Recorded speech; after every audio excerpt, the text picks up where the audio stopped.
I remember many years ago when my brother Ed and I were just little tykes, my dad decided to take us fishing. And so we lived kind of way out in the country, and there was a lake near where we lived. And so we had this green metal boat. It was called a John boat. I don't know why, but it was one of those metal boats you would take out, and you'd have those feather paddles that you would use. And so we went out fishing. It was around 4 o'clock, and we caught some bass, and we were making our way back in, and the sun was setting. And as we were about 25 yards off the bank of that small lake, we saw a little head pop up out of the water, kind of moving around. It wasn't a turtle. It was a water moccasin, a snake. And so we'd seen those before, no big deal. Hey, look, there's a water moccasin. Okay, great. And then we start getting and paddling in closer to shore, and we see another water moccasin to our left. And then we get closer, then another one. And then we finally are going to go and put our little metal boat back to where it stays down there by the lake. And we noticed that where we normally put the boat there were just, I don't know how many snakes. I mean, it was like a Hitchcock or a Tarantino movie, depending upon your age. And it was frightening. I mean, it was crazy. So we didn't bank there. We got and kind of pull the boat to shore to the left of where we normally would keep the boat. And we got out and we started walking on the banks of this lake, and the sun was going down and it was dark, and we didn't know what to do. We were afraid. I mean, can you think of anything worse of being in the dark and snakes are slithering around your feet? Hey, I don't like that. I still don't like snakes. My brothers like snakes. They overcame it, but I don't like snakes. Call me crazy, call me a chicken. I don't know. I don't like them. They're ugly, they're slimy, they're sneaky, they're slithery. Crud, they're snakes, right? They're snakes. And snakes, like to hang out in the dark. They don't just kind of walk around and slither around the light. They love the darkness. So my brother and I, as we were there trembling with my father, were filled with fear and wondering what we're going to do next. I thought about that as we approach this time of the year and life. I thought about snakes and how no matter where you go, no matter where you live, there are always snakes slithering around. If you've worked long enough in your particular profession and field, you know that there are snakes out there, right? In school, junior high, high school, all over social media, snakes are out there. Have you noticed that? Maybe sometimes, maybe even in your family, there's one or two snakes there, right? You just don't know, but there are snakes everywhere we go. And when you look at the story of the Bible, snakes were there in the beginning, right? In the garden, we have what we think is a snake that's tempting Adam and Eve. But we all have snakes we have to deal with, contend with. And snakes, they love to hide out. They love the darkness. Love the darkness. But thankfully, God the Father always has a plan to deal with the snakes in your life and the darkness in your life as well. Look back, if you would, to the very first book in the Bible, Genesis chapter 1, verses 1 following. Genesis 1, verse 1. I'm going to start in the book of Genesis and go all the way into Revelation today. We're going through the entire Bible. I'm just kidding. I would hate that. When I grew up, obviously going to church, and the preacher would get up there, some guest pastor, and he would take his watch off and put it there. I'm like, this is going to be a long one. Anyway, I don't traffic in long sermons, if you notice that. But let's go back to Genesis 1. Let's see what God's plan was. It says, in the beginning, God created the heavens and the earth.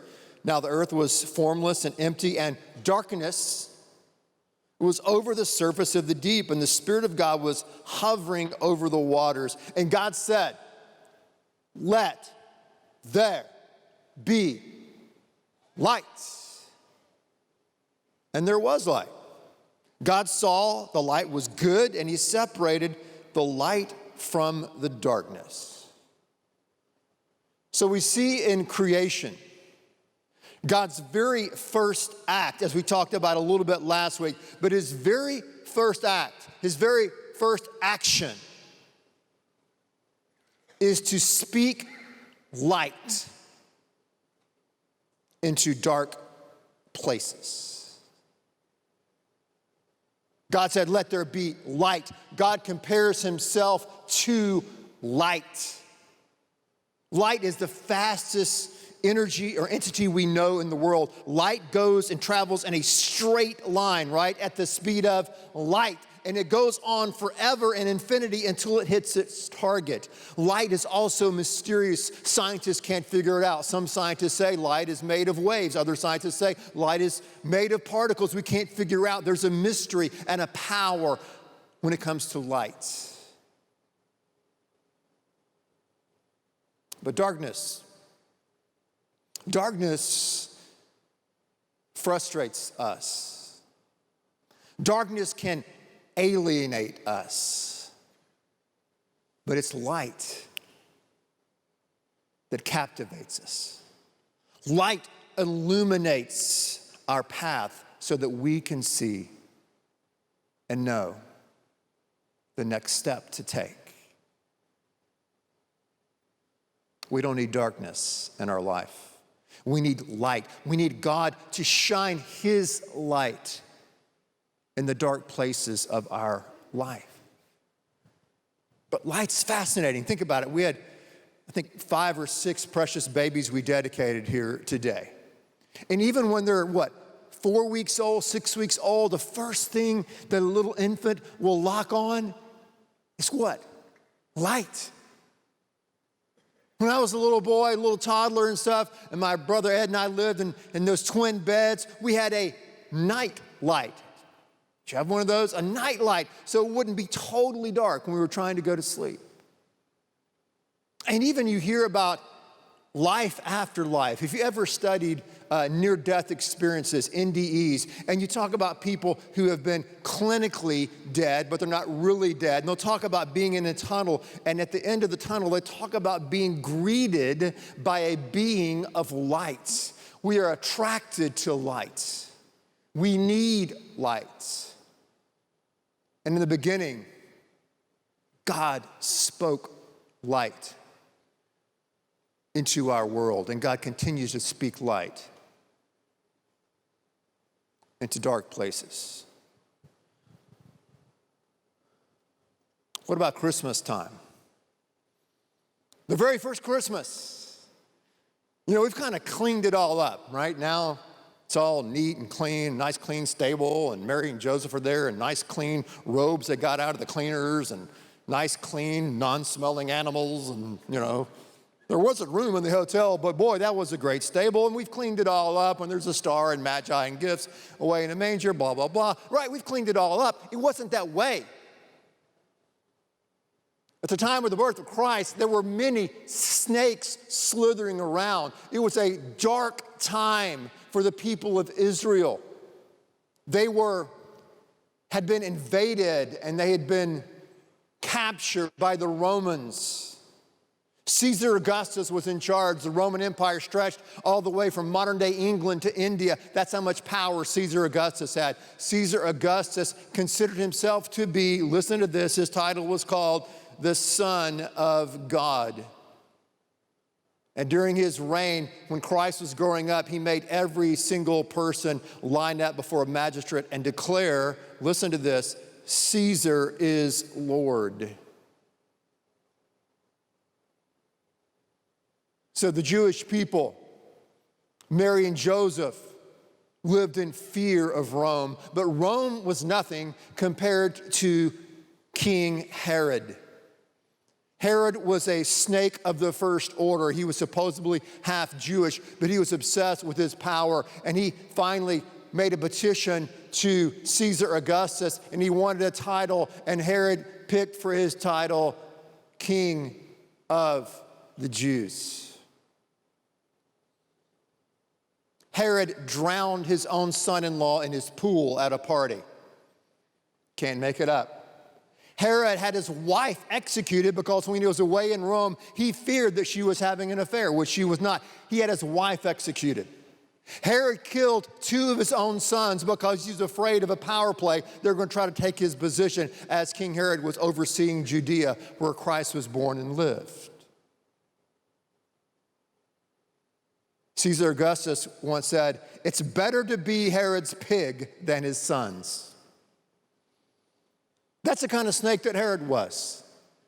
And at the time of Christ's birth, he was so paranoid because he had heard that there may be a new leader, a new Messiah, that he had every firstborn male executed. Caesar Augustus was a snake. Herod was a snake. Mary and Joseph were wandering around in fear, looking for a place to stay. But what happened that first Christmas? It's the same thing that happened at creation. God spoke light into dark places. Shepherds are out tending their flock at night, drinking some bad coffee out of styrofoam cups on the night shift, and boom, God speaks light and gives him a light show and says, I'm going to come down to earth, and my son, and he will be with you. The wise men were searching and looking, and God gave them a light. He spoke light into that dark place, and that light illuminated their path and guided them to the place where Christ was born. John wrote about it in John chapter 1. He said, the true light that gives light to every man was coming into the world. So at Christmas, that very first Christmas, God speaks light into dark places. In the midst of the fear, in the midst of the uncertainty of what's going to happen next to that poor couple, Mary and Joseph, of what's going to happen next to that nation, God speaks light into dark places.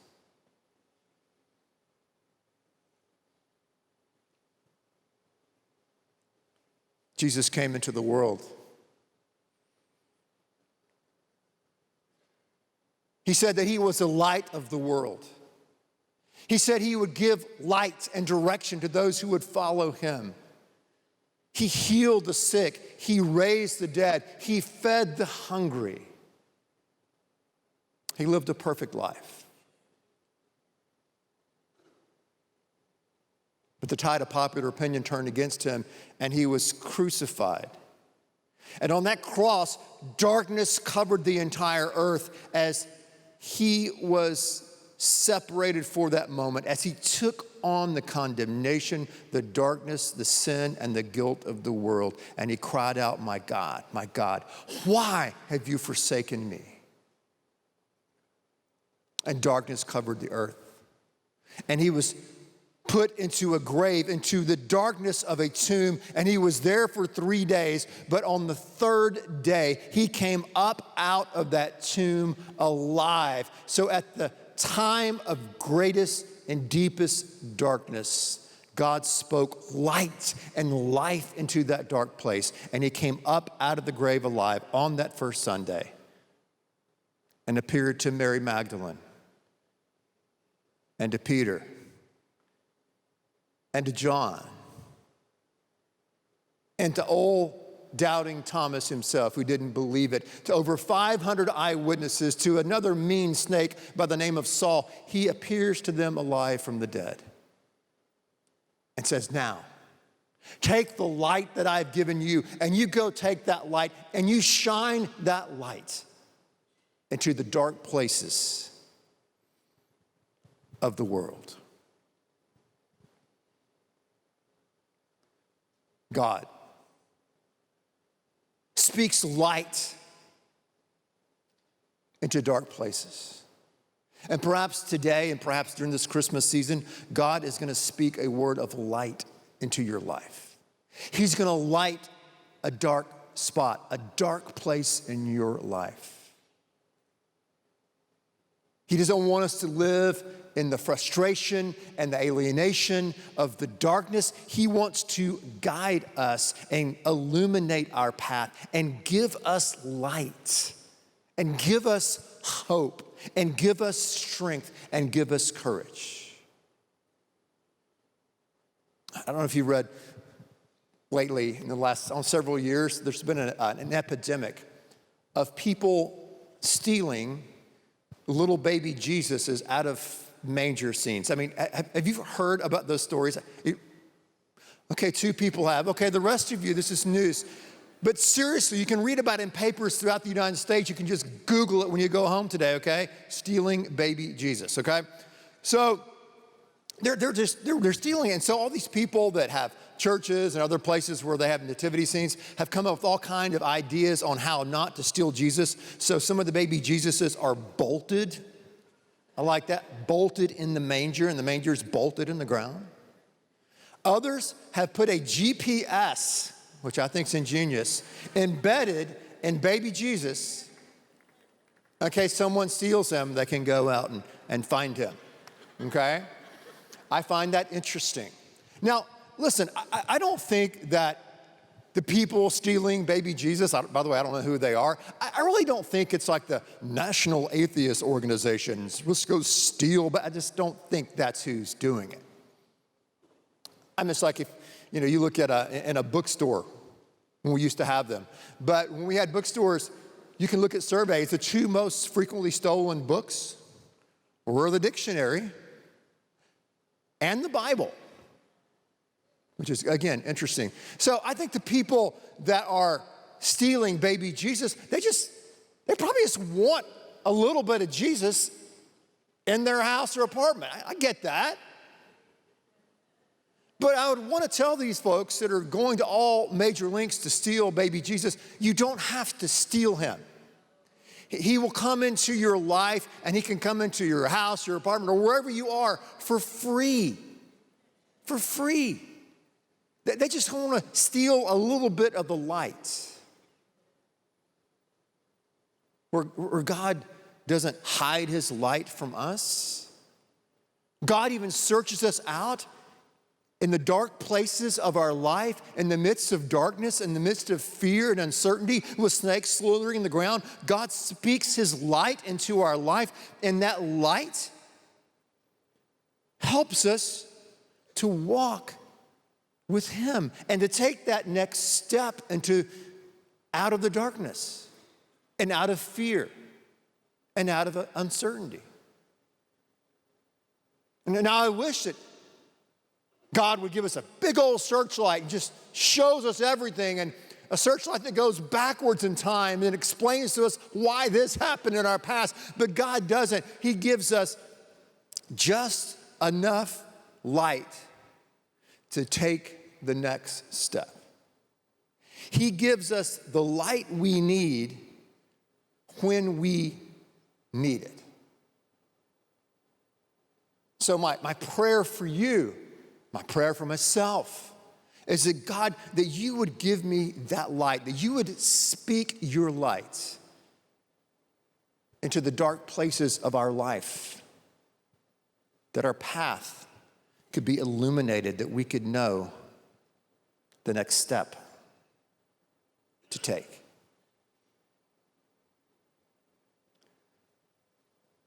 His word is a lamp unto my feet and a light unto my path.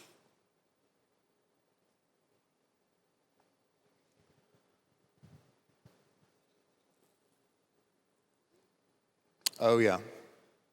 Back to the banks of that lake when we were fishing with my dad in the darkness and the snakes.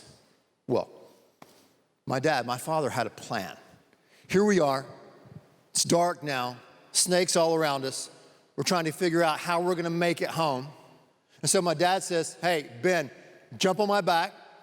I did. Gave the flashlight to Ed Jr., which I thought was risky. Said, here's a little light, Ed.